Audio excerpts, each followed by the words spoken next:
몇 년 전 한 서점에서 사무엘상에 대한 책을 본 적이 있었습니다. 제법 잘 연구되어진 것 같아서 이렇게 책을 이렇게 저렇게 살펴보다가 사무엘상에 대한 간단한 그림을 제가 보게 되었습니다. 그것은 큰 배가 바다 위에 있는데 3분의 1 정도가 이렇게 가라앉은 그림이었습니다. 예, 앞에 보이시죠? 지금 배가 어때요? 침몰하기 직전이죠. 그래서 저는 이 그림을 좀 흥미롭게 살펴보았습니다. 근데 지금은 안 나오지만 옛날 책에 보니까 이스라엘은 이미 영적으로 타락해 가고 있었다라고 간단하게 설명해 주고 있었습니다. 이게 무슨 말입니까?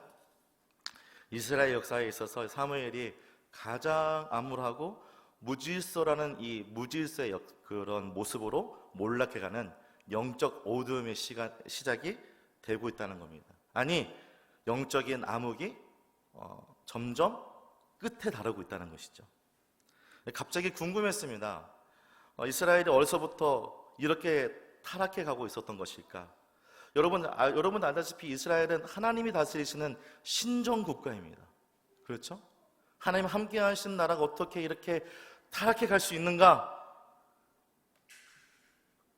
저는 궁금했습니다. 그래서 말씀을 보니까 정치면 정치, 신앙이면 신앙, 또 문화면 문화, 전부 다 문제가 있었습니다.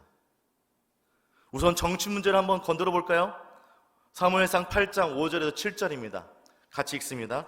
그에게 이르되 보소서 당신은 늙은 당신의 행위를 따르지 아니하니 모든 나라와 같이 우리에게 왕을 세워 우리를 다스리게 하소서 한지라. 우리에게 왕을 주어 우리를 다스리게 하라 했을 때에 사무엘이 이것을 기뻐하지 아니하여 여호와께 기도하며 여호와께서 사무엘에게 이르시되 백성이 내게 한 말을 다 들으라. 이는 그들이 너를 버림이 아니요 나를 버려 자기들의 왕이 되지 못하게. 아멘. 잘 보시면 뭐라고 했습니까? 우리에게 왕을 세워달라고 이스라엘 백성들이 외치고 있는 거죠. 간이 배밖에 났습니다. 이제는 더 이상 하나님을 자기의 왕으로 인정하지 않겠다라는 거예요. 하나님을 따라 사는 것이 안전하고 평안한 길인 걸 우리 모두 알고 있습니다. 그리고 이스라엘 백성도 경험했죠. 그런데 이들은 더 이상 그것을 원하지 않습니다. 더 강력한 왕, 더 강력한 능력 있는 왕을 그들은 원하고 있는 거죠. 왜냐하면 이스라엘 주위에는 이런 능력 있는 왕들이 눈에 보였기 때문에 그렇습니다. 우리도 우리 인생을 살아갈 때 이런 경우가 있습니다. 우리가 하나님의 길을 따라가는 것이 정말 좋은 길이고 복된 길임에도 불구하고 우리가 보여지는 것에 우리 마음이 뺏기고 그곳에서 답을 찾으려 노력합니다. 누구처럼요? 이스라엘 백성처럼요. 왜냐하면 세상의 것이 좋아 보이기 때문에.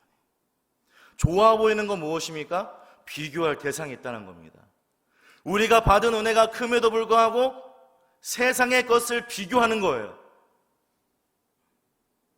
이건 더 이상 하나님의 통치가 필요 없다고 선언하는 것입니다. 이스라엘 스스로가 이제는 하나님의 다스림을 포기한 것이죠. 결국 인간의 요구대로 초대 왕이 세워지게 됩니다. 사무엘상 9장 2절입니다. 같이 읽겠습니다. 그의 아들이 있으니 그의 이름은 사울이요 준수한 소년이라.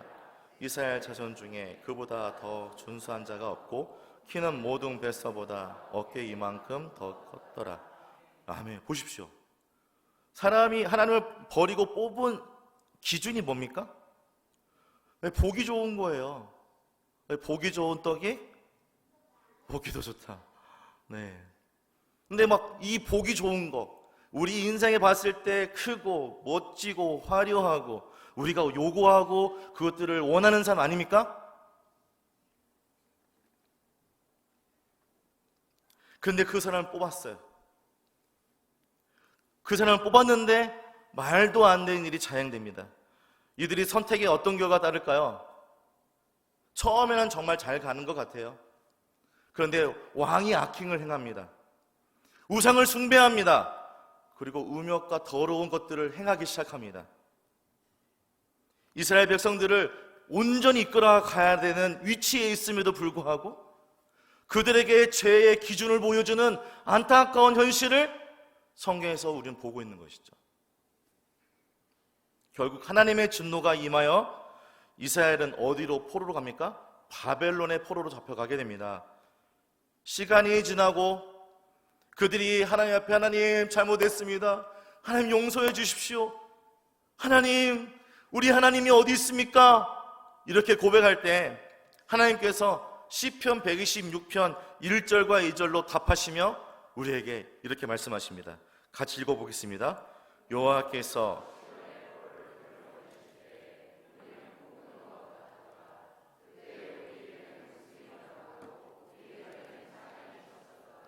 그때 문나라 가운데서 말하기를 여호와께서 그들을 위하여 큰 일을 행하셨다.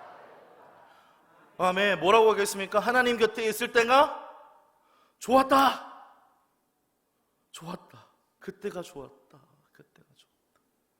나 이제 하나님 곁으로 돌아간다. 야호. 좋아하고 있는 거죠.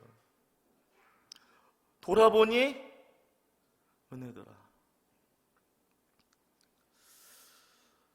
저는 우리 교회 가운데 지금 행해지는 행사가 있습니다.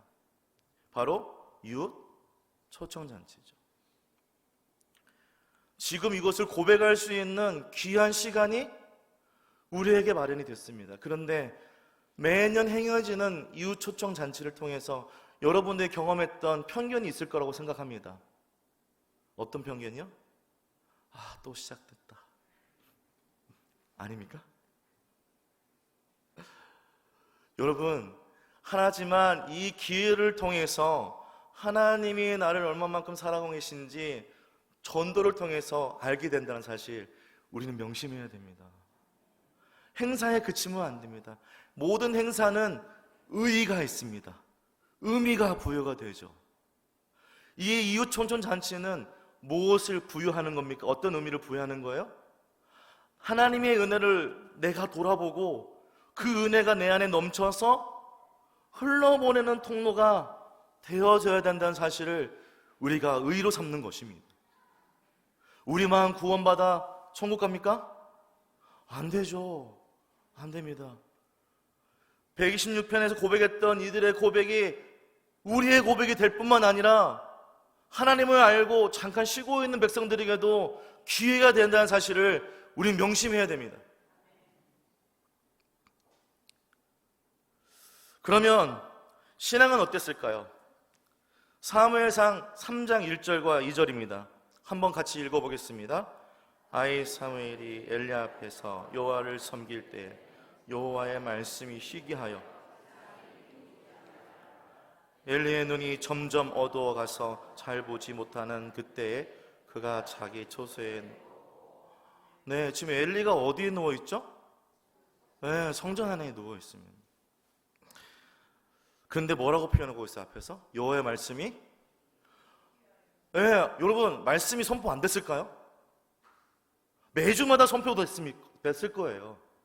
우리가 지금 보세요. 수요일날, 금요일날, 주일날, 그죠? 새벽 예배, 모든 곳곳 예배마다 말씀이 생략되는 경우가 없습니다. 다 말씀이 선포되죠. 그런데 보십시오. 그 말씀이 선포됐는데 그 앞에 전제가 붙습니다. 어떤 전제입니까? 여호와의 말씀이 희귀하여. 하나님의 말씀을 선포하는 것이 아니라 누구의 말을 선포하고 있는 겁니까? 자기 하고 싶은 말 하는 거예요. 제가 이 설교를 탈거하는데 30분 전에 탈거했습니다. 우리 교회 목사님이 우리 교회 부교자들한테 설교하는 시간을 많이 하려 해서 너무 감사했습니다. 그런데 제가 시간 타임을 잘못 계산한 거예요. 그런데 하나님이 맡기고 나가는 저의 모습이 조금 불안하지 않고 좀 괜찮아 보이죠?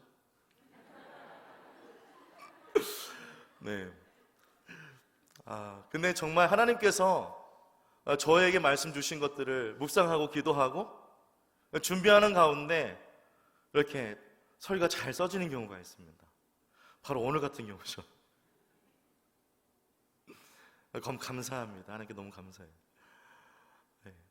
아무튼 하나님 말씀이 매일 우리가 선포되어진 그곳에 하나님 말씀이 선포되어지는 것이 아니라 사람의 말을 선포하는 안타까운 일이 일어납니다.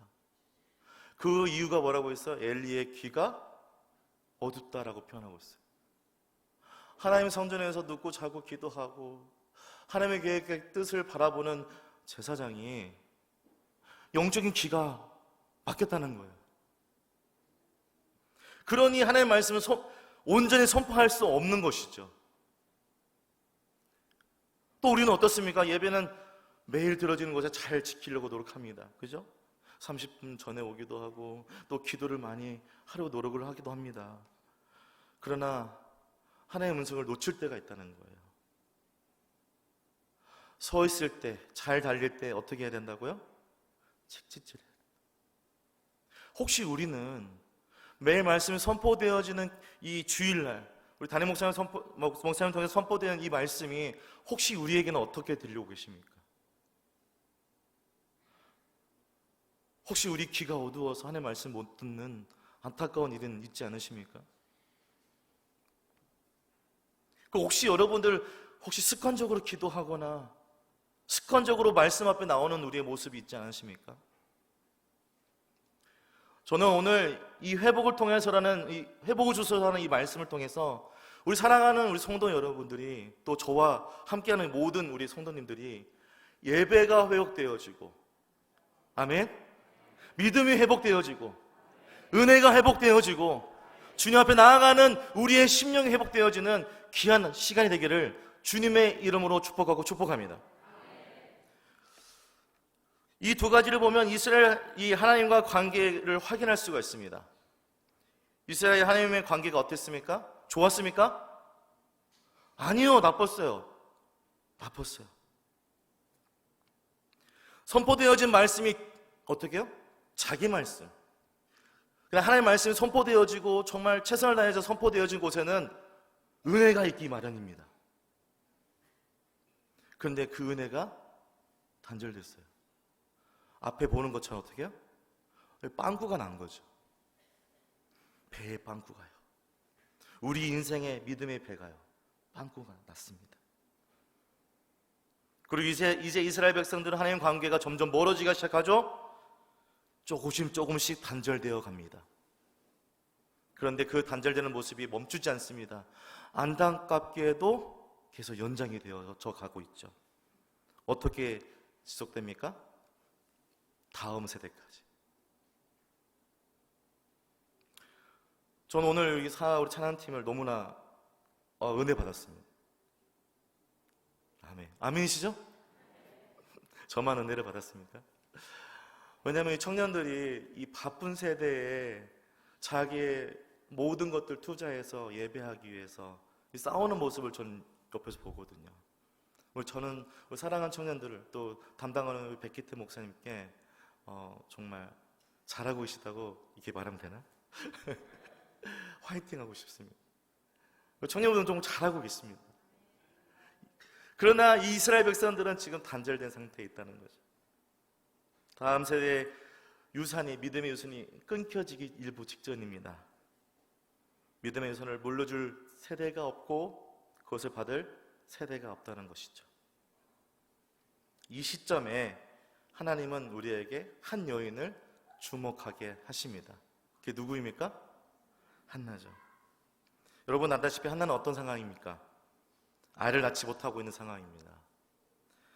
가정은 하나님이 주신 기업입니다. 하나님 저한테 많은 기업을 주셨죠. 잘 세워가고 있습니다. 하나님부터 이 기업이 이어지지 못하는 이 여인의 고통 누가 알겠습니까? 하나는 지금 경험하고 있죠. 그때 당시에는 자녀가 재산이었습니다. 기업이었어요. 농사면 농사, 건축이면 건축. 다 인원이 있어야 됐고 그 인원이 간의 수공업, 그죠? 힘을 모아서 재산을 불려가는 그런 농업국가, 농업 그런 상황이었습니다. 저희 집도 저희 사형제입니다. 저희 어머니가 옛날에 어르신들은 기억하실지 모르겠습니다. 신발창, 이렇게 붙어 있는 신발창을 갖고 옵니다. 그러면 이제 신발창만 오리는 거예요. 신발만 오리는 이게 잘 이해가 안 되시면 이렇게 신발 있잖아요. 여기에 이들 판으로 찍어내니까 여기에 고무가 있는 거예요. 고무를 잘라내는 거예요. 그래서 이거를 신발에 붙이죠. 형제가 4명, 그리고 아버지까지 5명, 그리고 총 6명이 간의 수공을 하는 겁니다. 하나의 이론식. 아무튼 이렇게 간의 수공업으로 이렇게 시대가 세워지는 그런 환경이었습니다. 아무튼 많은 기업을 세워가고 싶은데 이 믿음의 기업이 가정이 없다는 사실은 큰 문제입니다.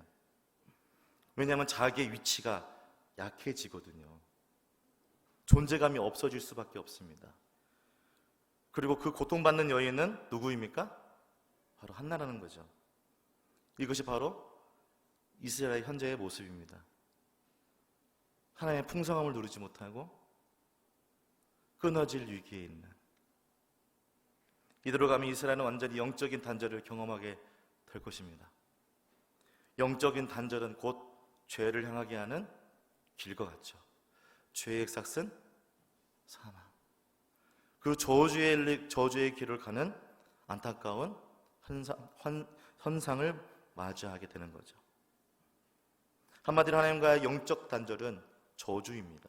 더 나아가 죽음을 말할 수 있는 거죠.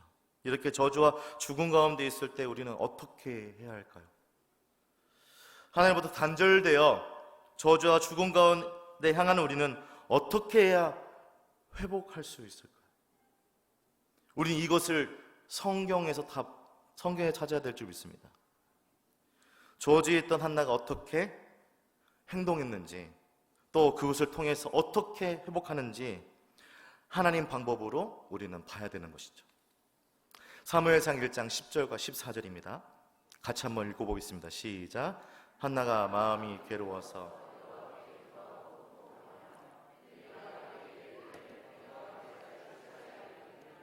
포도주를 끊으라. 저주에 있던 한나가 회복하기 위해 했던 방법이 무엇입니까? 중심을 토하는 기도였어요. 잘 보십시오. 제가 저번에 제 설교할 기회 있을 때 큰 믿음은 간구하는 기도로 우리 가운데 하나님이 붙잡을 때 주신다고 하셨습니다. 또 회복도 또한 그렇습니다. 어쩔 수 없습니다. 주님이 나의 왕이 되시고 주님이 나의 모든 것 되신다고 나의 모든 것 내려놓는 것이 기도의 시작이기 때문에 그렇습니다. 우리 것을 가지고 있는 순간 그것은 진정한 기도가 될 수가 없습니다. 나의 기도의 시작, 이 믿음도 주님이 주신 것이다. 그리고 나의 모든 회복을 주신 이도 주님이시다. 이렇게 기도하며 하나님 의지하며 기도하는 것이 회복의 시작이라는 겁니다. 근데 중요한 건 뭐예요? 가리지 마라. 가리지 마라. 중심을 토해내라는 거예요. 이 여인은 다른 사람의 모습 어떻게 볼지 신경 쓰지 않았습니다. 오직 하나님께만 집중하며 기도했죠. 주여 회복시켜 주시옵소서. 주여 회복시켜 주시옵소서. 한번 따라하겠습니다. 주여 회복시켜 주시옵소서. 땡. 그렇게 하면 안 됩니다. 다시 한번 주여 회복시켜 주시옵소서. 아멘. 그렇게 내 마음이 회복되고 우리 가운데 그 은혜가 충만해져야 나가서 이웃에게 전도할 수 있지 않겠습니까? 우리 안에 있는 이 연료의 탱크가 메말르면 어떻게 힘있게 갈 수 있겠습니까? 은혜의 그릇이 소진되면 어떻게 복음을 전할 수 있겠냐 말이죠. 지금 있는 이 여인은 이 안에 있는 모든 것들 다 하나 앞에 토해냅니다. 그리고 간절히 기도하죠. 전혀 가리지 않고요. 여러분, 우리가 이웃 초청 준비할 때 우리 안에 있는 것들이, 연약한 것들이 막 보입니다. 그죠? 우리 약점들이 있잖아요. 성격이 급해서 화를 내거나 짜증을 잘 내거나 이런 것들이 있을 거예요. 그런데 어떻게 해요? 주님, 내 안에 있는 이것들을 다 어떻게 해요? 제거해 주옵소서. 여러분, 이런 것들이 다 주님 안에서 통제가 되어야 됩니다. 주님 나를 만지시고 그 안에 있는 나의 성품이 주님의 성품이 닮아가 회복할 수 있는 모습이 돼야 전도가 되는 것이죠. 오늘 이 여인도 그 안에 있는 이 중심을 놓고 기도하기 시작합니다. 어떤 사람처럼요? 술 취한 사람처럼. 보십시오. 14절을 보면 너 술에 취했니? 이렇게 얘기하고 있습니다. 누가요? 엘리 제사장. 믿음, 영적인 귀가 어두우니까 모든 것들이 봐도 어떻게 해요? 옳게 보이지 않는 거예요. 하나님의 눈으로 보이지 않는 거예요. 그래서 기도하는 것을 마치 술 취한 여인처럼 보고 있습니다. 이리저리. 그러나 속 내용은 어떻습니까? 간절히 주님만 바라보고 기도하고 있는 거죠. 여러분 가운데, 우리 성도님들 가운데 하나님을 간절히 바라보면서 우리 중심을 놓고 토하며 기도할 때, 하나님을 의지하며 기도할 때 회복이 일어날 줄 믿습니다. 그래서 그 당시 누구도 맛보지 못한 은혜가 한나의 삶 가운데 임하게 되죠. 우리 19절과 20절입니다. 같이 읽습니다. 그 아침에 일찍 일어나 여호와 앞에 경배하고 돌아가 라마의 자기 집에 이르니라. 엘가나가 그의 아내 한나와 동침하며 여호와께서 그를 생각하신지라. 한나가 임신하고 때가 이름에 아들 낳아 사무엘이라 이름하였으니 이는 내가 여호와께 그를 구하였다. 어떤 의미입니까? 저주의 삶을 회복시키는 그런 은혜를 경험합니다. 앞에서 잠깐 언급했습니다. 이 한나의 삶은 저주의 삶이 될 수밖에 없다고 말씀드렸습니다. 왜냐하면 아이를 낳는 것이 그 가정의 기업이기 때문에 그렇죠. 아이를 낳았습니까? 못 낳았어요. 부인한테 구박을 받습니다. 그리고 여러분 이 고대 근동의 역사를 보면 아이를 낳지 못하면 이혼을 하거나 소박을 맞게 됩니다. 그래서 밖에 나가 죽는 경우도 있어요. 아무도 돌볼 리가 없기 때문에, 나에게 기업이 없기 때문에 그렇죠. 재밌는 게 지금 사우디아라비아에도 이런 경우가 있습니다. 자기 집에 도움이 되지 않는 요즘에 한국에서 어떻게 표현하는지 모르는데 혹시나 죄송합니다. 장애우, 이제 몸이 약한 이런 장애가 있는 식구를 돌보지 않는 거죠.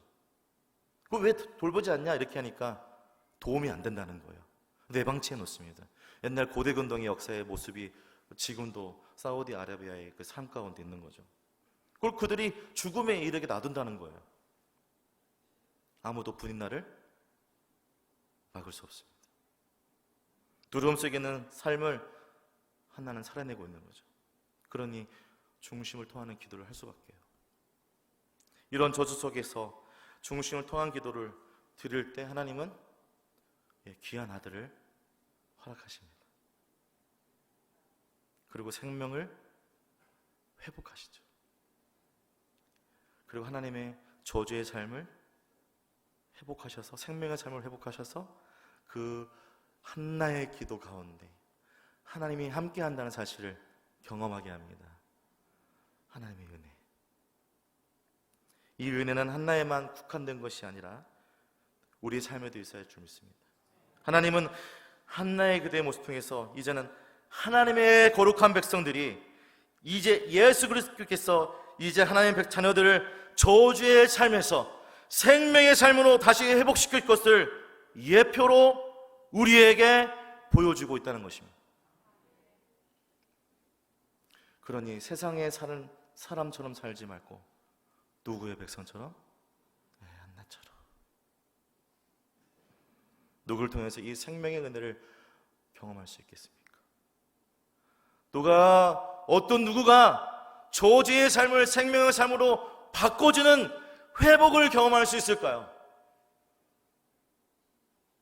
한나를 통해서 볼 수가 있습니다. 한나의 기도. 다음 세대로 있는 누구요? 예수 그리스도를 예표하는 이 모습. 그 모습이 살아가는 저와 우리 성도님들 여러분 삶 가운데 있기를 주님의 이름으로 축복합니다. 오늘 말씀을 정리하면서 우리는 나의 삶에 집중하기보다는, 그래서 세상의 풍조에 따라가는 하나님을 나의 왕으로 모시지 않고 세상을 너무 사랑해서 나의 신앙이 어디서 빵꾸 나는지도 모르고 하나님과 단절되어 가는 삶이 아닌 하나님께 매일매일 묻고 하나님 나에게 주신 그 예수 그리스도의 사랑이 내 안에 살아 숨쉬고 있습니까? 그 중심을 하나님께 토하고 기도하는, 그래서 하나님의 거룩한 백성으로서 한나가 다음 세대를 온전히 낳은 것처럼, 예수님이 우리를 낳으신 것처럼 다음 세대도 우리를 통해서 낳을 수 있는 믿음의 표본, 은혜 충만한 그릇이 되어서 이웃과 섬사역에 흘러보낼 수 있는 귀한 저와 여러분의 삶이 되기를 주님의 이름으로 축복하고 기도하겠습니다.